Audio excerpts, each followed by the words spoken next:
15장 구원의 노래. 그때 모세와 이스라엘 자손이 목소리를 합하여 하나님께 이 노래를 불러드렸다. 내 마음 다해 하나님께 노래하리라. 이 놀라운 승리를 그분께서 말과 기병을 바다에 던지셨네. 하나님은 나의 힘, 하나님은 나의 노래. 오, 하나님은 나의 구원. 그분은 내가 모시는 하나님, 나 세상에 알리리라. 그분은 내 아버지의 하나님, 나 그 소식 널리 전하리라. 하나님은 용사, 순전하심이 한결같으신 하나님, 바로의 전차와 군대를 바다에 내던지시고 그의 정예 장교들을 홍해에 수장시키셨네. 사나운 바닷물이 그들 위에 덮치니 그들 깊고 푸른 바다에 바위처럼 가라앉았네. 하나님, 주의 강한 오른손은 권능으로 빛나고 주의 강한 오른손은 원수를 산산이 부수십니다. 주의 강력한 위엄으로 교만한 원수들을 박살내시고 주의 진노를 풀어놓으셔서 그들을 바싹 태워버리셨습니다. 주께서 콧김을 한번 부시니 물이 쌓여 일어섰고 일렁이는 물결이 툭처럼 일어서며 사나운 바다가 엉겨 늪이 되었습니다. 원수가 말합니다. 내가 쫓아가서 붙잡고 노획물을 나누어서 물리도록 먹으리라. 내가 칼을 뽑아들고 주먹으로 그들을 비틀거리게 하리라. 주께서 힘껏 바람을 일으키시니 바다가 그들을 덮쳤습니다. 그들은 거대한 물속에 납덩이처럼 가라앉아 버렸습니다. 오 하나님, 신들 가운데 누가 주와 견주겠습니까? 권능과 거룩하신 위엄, 찬양받으실 하나님, 이적을 행하시는 하나님, 누가 주와 견줄 수 있겠습니까? 주께서 오른손을 내미시니 땅이 그들을 삼켰습니다. 그러나 주께서는 친히 구원하신 백성을 자비로운 사랑으로 이끄시고 주의 보호 아래 두시며 주의 거룩한 조장으로 인도하셨습니다. 사람들이 듣고서 겁을 먹었고 블레셋 사람들이 몸부림치며 두려워 떨었습니다. 에돔의 지도자들도 모압의 우두머리들마저도 벌벌 떨었습니다. 가나안의 모든 사람도 당황하여 정신을 잃었습니다.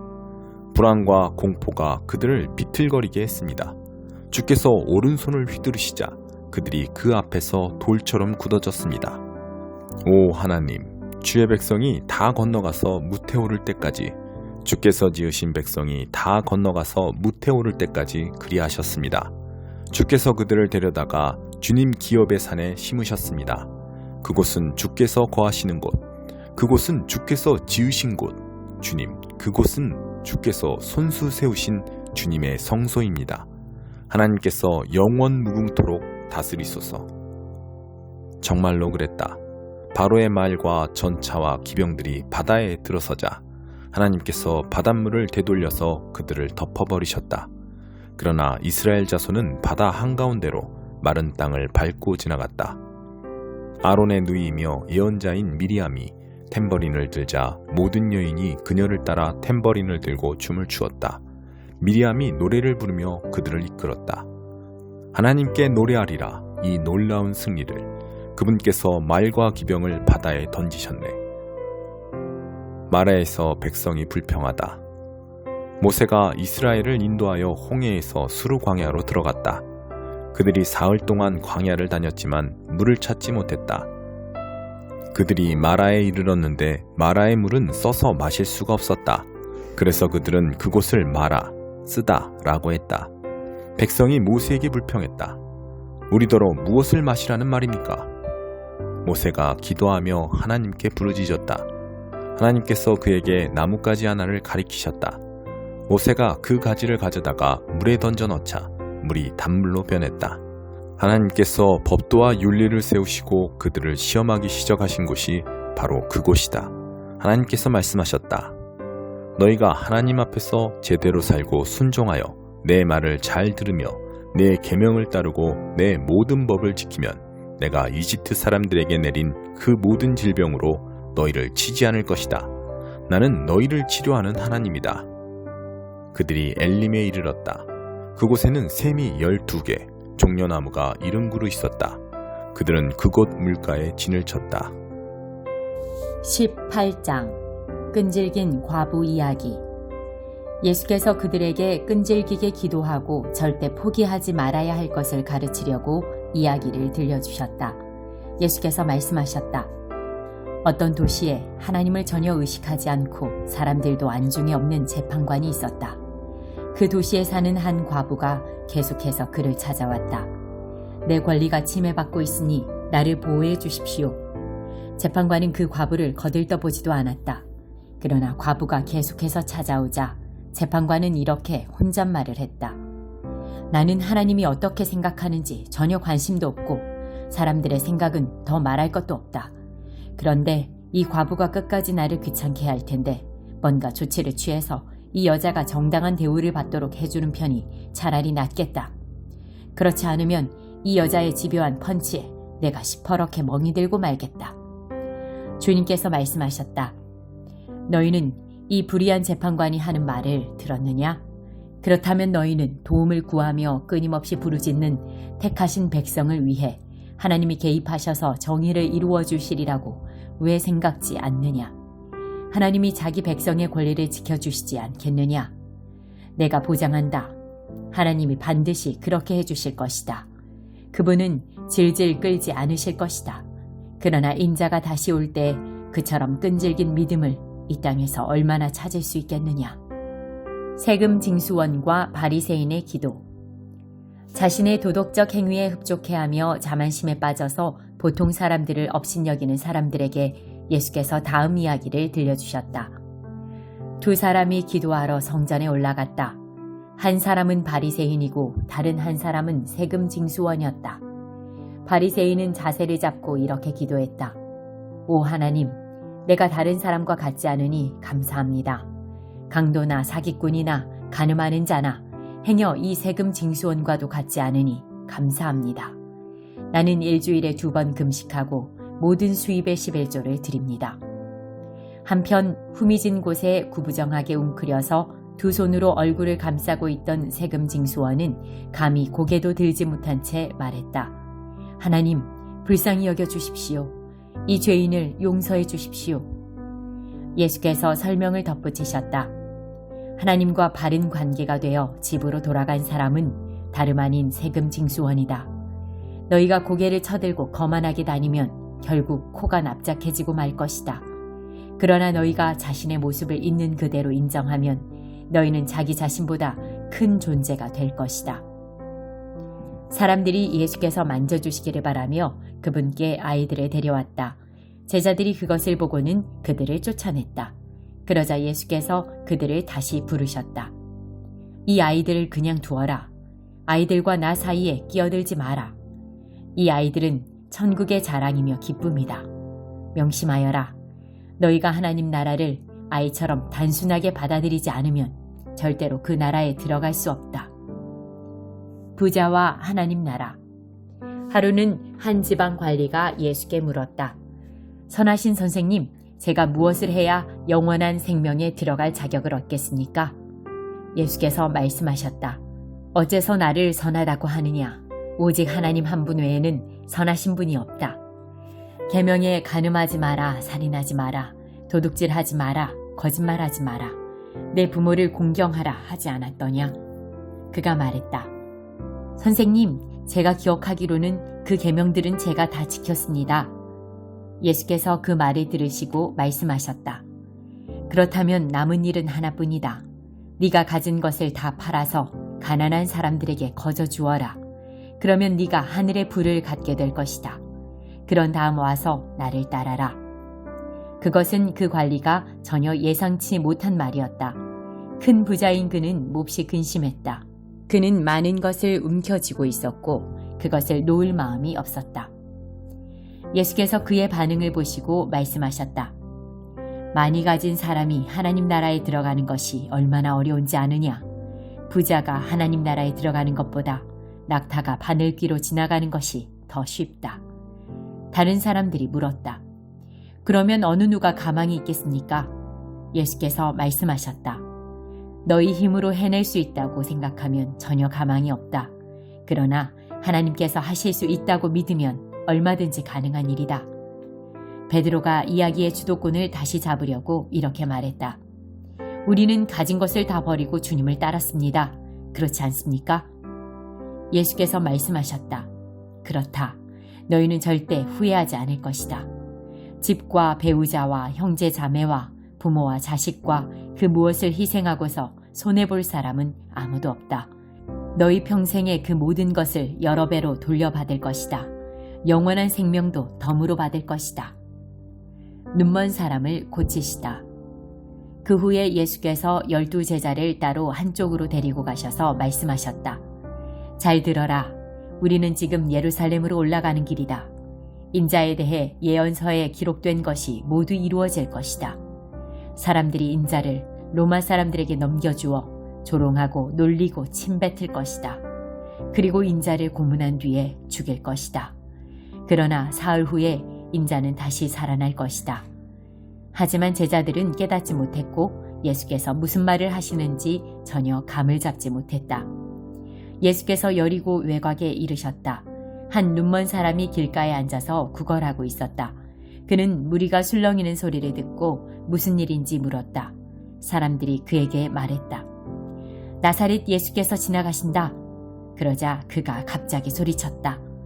예수여, 다윗의 자손이여, 불쌍히 여겨주십시오. 저를 불쌍히 여겨주십시오. 앞서가던 사람들이 그에게 조용하라고 했으나 그는 오히려 더 크게 소리쳤다.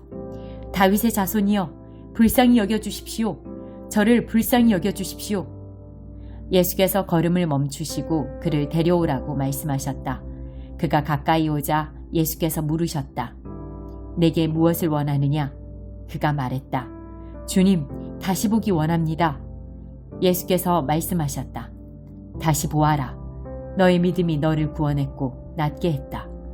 그는 즉시 고침을 받았다. 그가 고개를 들어서 보니 앞이 보였다. 그는 하나님께 영광을 돌리며 예수를 따라갔다. 길가에 있는 사람들도 모두 합류하여 큰 소리로 하나님을 찬양했다. 33장. 욥이여, 내 말을 끝까지 들어주십시오. 부디 내 말에 귀 기울여 주십시오. 심사숙고한 내용을 말하는 것입니다. 다른 숨겨진 의도가 있는 것은 아닙니다. 내 마음을 정직하게 토로하는 것입니다. 하나님의 영이 지금의 나를 만드셨고 전능하신 하나님의 호흡이 내게 생명을 주셨습니다. 할 수 있겠거든 내가 틀렸음을 입증해 보십시오. 주장을 펼쳐 보십시오. 스스로를 변호해 보십시오. 자, 나는 당신과 다를 바 없는 인간입니다. 우리 둘 다 흙으로 만들어졌습니다. 그러니 이 상황을 같이 풀어나가 봅시다. 내가 드세게 나간다고 기가 죽지 않았으면 합니다. 당신은 이렇게 말했습니다. 내 귀로 똑똑히 들었습니다. 나는 결백하네. 잘못한 게 없어. 믿어주게. 나는 깨끗하네. 양심에 꺼리낄 게 없어. 그런데 하나님이 자꾸만 나를 괴롭히시고 나를 원수 대하듯 하신다네. 나를 감옥에 쳐넣으시고 끊임없이 감시하시네. 하지만 분명히 말하겠습니다. 욥이여, 당신은 완전히 잘못 생각하고 있습니다. 하나님은 그 어떤 사람보다도 훨씬 크십니다. 그런데 어찌 감히 그분을 법정으로 불러놓고 당신의 비난에 답하시지 않는다고 불평합니까? 하나님은 어떤 식으로든 항상 응답하십니다. 사람들이 때로 그 사실을 인식하지 못할 뿐이지요. 예를 들어 사람이 골아떨어지거나 곤히 잠들었을 때 하나님은 꿈이나 밤의 환상을 통해 그의 귀를 여시고 여러 차례의 경고로 경각심을 심어주십니다. 그가 계획하는 나쁜 일이나 무모한 선택에서 돌이켜 때이른 죽음을 당하거나 돌아올 수 없는 강을 건너는 일이 없도록 보호하시려는 것입니다. 그런가 하면 그가 고통을 겪게 하시거나 병상에 들어눕게 하여 관심을 유도하기도 하시는데, 그렇게 되면 그는 음식을 보기만 해도 질색을 하고 입맛을 잃어 평소 즐겨 먹던 요리마저 싫어하게 됩니다. 살이 빠지고 삐쩍 말라 앙상하게 뼈만 남았습니다. 죽음의 낭떠러지에 매달려 당장이라도 숨이 끊어질 수 있음을 깨닫게 됩니다. 그러나 그때라도 천사가 나타날 수 있습니다. 수천이나 되는 수호자 중 하나가 그를 위해 올 것입니다. 보냄을 받고 찾아온 천사가 자비롭게 개입하여 내가 그의 몸값을 받았다는 말로 사형 선고를 취소시킬 것입니다. 그러면 사람이 무슨 일인지 깨닫기도 전에 자신의 몸이 회복되어 건강을 되찾을 것입니다. 또 사람 자신이 무릎을 꿇고 하나님께 기도할 수도 있습니다. 하나님은 그것을 좋아하십니다. 사람은 하나님의 미소를 보고 그분과의 올바른 관계가 회복되었음을 깨닫습니다. 그리고 기뻐합니다. 그는 만나는 모든 사람 앞에서 하나님을 찬양하고 이렇게 증언할 것입니다. 난 인생을 엉망으로 살았지. 정말이지 무가치한 삶이었어. 하지만 하나님이 개입하셔서 완전히 죽은 목숨이었던 나를 구하셨어. 나 다시 살아났어. 다시 빛을 보게 되다니. 하나님은 이런 식으로 거듭거듭 일하십니다. 확실한 파멸에서 우리 영혼을 끌어내십니다. 그러면 우리는 빛을 보고 빛 안에서 살게 됩니다. 욥이여, 내 말에 귀를 기울이십시오. 아직 끝나지 않았으니 말을 끊지 말고 계속 들으십시오. 그러나 혹시 내가 알아야 할 것이 있다면 말해 주십시오. 나는 당신이 누명을 벗기를 무엇보다 바라니까요. 할 말이 없다면 잠자코 들어주십시오. 내 말을 끊어 혼란스럽게 하지 마십시오. 그럼 이제부터 지혜의 기본을 가르쳐 드리겠습니다. 3장. 우리가 자화자찬하는 것처럼 들립니까? 신임장을 받았다고 주장하면서 우리의 권한을 옹호하는 것으로 들립니까? 글쎄요, 그렇지 않습니다. 우리는 여러분에게 내보일 추천서나 여러분에게서 받을 추천서가 필요 없는 사람입니다. 여러분 자신이야말로 우리가 필요로 하는 추천서의 전부입니다. 여러분의 참된 삶이야말로 누구나 보고 읽을 수 있는 편지입니다. 그리스도께서 친히 그 편지를 쓰셨습니다. 그 편지는 잉크로 쓰신 것이 아니라 살아계신 하나님의 영으로 쓰신 것입니다. 그 편지는 돌에 새긴 것이 아니라 사람의 삶에 새긴 것입니다. 그리고 우리는 그 편지를 전하는 사람입니다. 우리는 이것을 전적으로 확신합니다. 그리스도께서 하나님을 위해 친히 쓰신 여러분이야말로 우리의 추천서입니다. 우리 같으면 이런 추천서를 쓸 생각도 하지 못했을 것입니다. 하나님만이 그러한 추천서를 쓰실 수 있습니다. 그분의 추천서가 우리에게 권한을 주어 우리가 이렇게 새로운 행동 계획을 실행에 옮기고 있는 것입니다. 그 계획은 종이에 잉크로 쓴 것도 아니고 페이지마다 율법에 관한 각 줄을 빼곡하게 달아서 여러분의 영을 죽이는 것도 아닙니다. 그 계획은 성령께서 영에 대고 쓰신 것, 그분의 생명이 우리의 삶에 대고 쓰신 것입니다. 성령에 의한 의의 통치. 죽음의 통치, 돌판에 새긴 죽음의 헌법인 율법은 멋지게 시작했습니다. 모세가 율법을 새긴 그 돌판을 전달할 때 곧 사라지기는 했지만 그의 얼굴은 대낮같이 빛났습니다.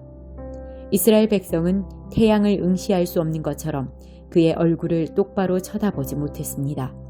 그렇다면 살아계신 영의 통치는 얼마나 더 눈부시겠습니까?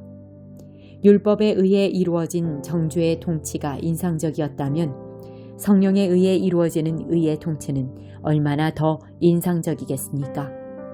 옛 통치가 눈부셨다고 하지만 그것은 이 새 통치와 나란히 서면 완전히 희미해 보일 것입니다. 잠시 있다가 사라지고 말 제도가 깊은 인상을 주었다면 영원토록 다스릴 이 밝게 빛나는 통치는 얼마나 더한 인상을 주겠습니까?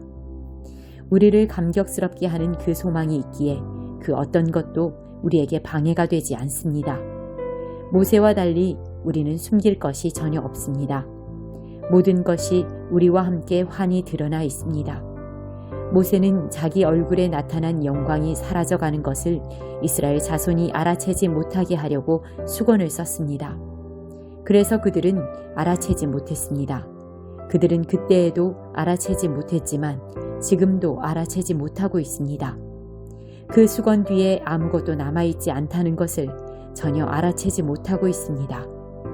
오늘날에도 그들은 그 낡고 힘없는 통치의 선포를 소리내어 읽고 있지만 그것을 꿰뚫어 보지는 못합니다. 오직 그리스도만이 수건을 벗기셔서 그 뒤에 아무것도 없다는 것을 그들로 직접 보게 하실 수 있습니다. 그러나 그들이 모세처럼 돌아서서 하나님을 마주하면 하나님께서 그 수건을 벗겨주십니다. 그러면 거기서 하나님과 서로 얼굴을 마주보게 됩니다. 그 순간 그들은 하나님이 율법을 새긴 한 조각 돌판이 아니라 살아계셔서 인격적으로 임재하시는 분이라는 것을 깨닫게 됩니다. 살아계신 영이신 하나님께서 임하시면 우리를 옥죄던 저 낡은 법조문이 쓸모없다는 것을 깨닫게 됩니다. 우리는 그 법조문에서 풀려난 사람들입니다. 우리 모두가 그러합니다. 우리와 하나님 사이를 가로막는 것은 아무것도 없습니다. 우리의 얼굴은 그분의 얼굴빛으로 환히 빛나고 있습니다. 하나님께서 우리 삶에 들어오시고 우리가 그분을 닮아갈 때 우리는 메시아를 꼭 닮은 형상으로 변화되고 우리 삶은 점점 더 밝아져서 보다 아름다워질 것입니다.